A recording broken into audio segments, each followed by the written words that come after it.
కోమటిరెడ్డి రాజగోపాల్ రెడ్డి మరోసారి బాంబు పేల్చారు. నిరుద్యోగులను నిర్లక్ష్యం చేస్తే ప్రభుత్వం కూలడం ఖాయమన్నారు. నేపాల్లో యువత తలుచుకుంటే ఏం జరుగుతుందో ప్రపంచం మొత్తం చూసిందన్నారు. నిరుద్యోగులకు దారి చూపాలని అన్నారు.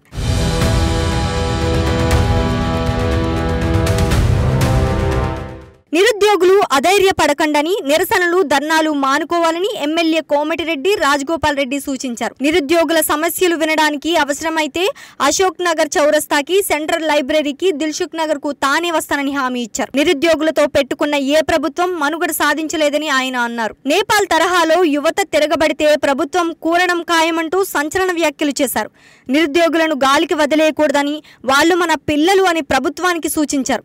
వారికి దారి చూపాల్సిన బాధ్యత ఈ ప్రభుత్వం మీద ఉందన్నారు. యువత అనుకుంటే సాధించలేనిది ఏమీ లేదంటున్నారు.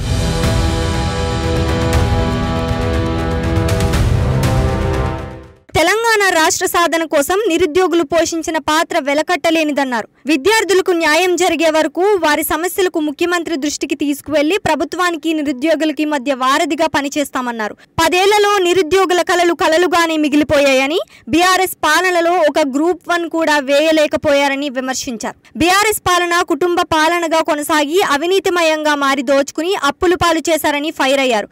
తెలంగాణ రాష్ట్రం కోసం పోరాటం చేసిన ఏ ఒక్కరికి న్యాయం జరగలేదు. తెలంగాణ యువత కేసీఆర్ ను ఫామ్ హౌస్ కు పంపించడానికి పోషించిన పాత్ర అమోఘమైనది. ప్రజాప్రభుత్వం వచ్చాక 50,000 ఉద్యోగాలు భర్తీ చేశామన్నారు. యువత అనుకుంటే సాధించలేని ఏం లేదు. యువతతో పెట్టుకున్న ప్రభుత్వం ఏది కూడా మనుగడ సాధించలేదు. నిన్న మొన్న నేపాల్ దేశంలో ఒక అవినీతి రహిత ప్రభుత్వాన్ని తీసేందుకు యువకులు పోషించిన పాత్ర మీరందరూ కళ్ళతో చూసింది, ప్రపంచం చూసింది.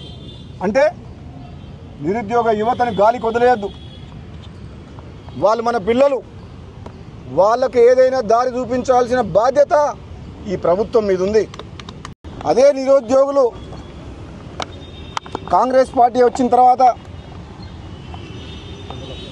2 లక్షల ఉద్యోగాలు వస్తాయని చెప్పి గ్రూప్ 1, గ్రూప్ 2 అన్ని రకాల పరీక్షలు కూడా కాంపిటేటివ్ ఎగ్జామ్స్ పారదర్శకంగా పెట్టి మాకు న్యాయం జరుగుతుందని భావించింది. కాంగ్రెస్ ప్రభుత్వం వచ్చిన తర్వాత అనుకున్న స్థాయిలో 2 లక్షల ఉద్యోగాలు ఇవ్వకపోయినా సరే 50,000 ఉద్యోగాలు ఇచ్చింది. కానీ ఈరోజు మిగతా దాదాపు 30 లక్షల మంది నిరుద్యోగ యువత ఈ తెలంగాణ రాష్ట్రంలో మిగతా 150,000 కూడా ఉద్యోగాలు కూడా భర్తీ చేయాలని డిమాండ్ చేస్తున్నారు. కాబట్టి నేను అందరికీ కూడా చెప్తున్నా, ఈరోజు నిరుద్యోగ యువకులకు మీరు ప్రత్యేకంగా నన్ను ఆహ్వానించడం వల్ల ఈరోజు మీకు ఒక అండగా ఉంటందుకు, ఒక శాసనసభ్యునిగా, కాంగ్రెస్ పార్టీ ఎమ్మెల్యేగా కూడా మీకు హామీ ఇస్తందుకు మీరు అధైర్యపడొద్దు. మీకోసం, మీరు కన్న కలల కోసం, మీ ఆకాంక్షల కోసం, యువత యొక్క ఆశయాల కోసం మీతో తోడుంటా, మీ వెనకాల ఉంటా, మీ ముందుంటా అని చెప్పి మీకు ఒక మాట ఇస్తందుకు, ఒక అన్నగా, మీ అందరికి ఒక కుటుంబ సభ్యునిలాగా, నిరుద్యోగ యువకులందరికీ కూడా ఒక అండగా నేను మాటిస్తున్నా. మీకు ఆలస్యమైన మాట వాస్తవం.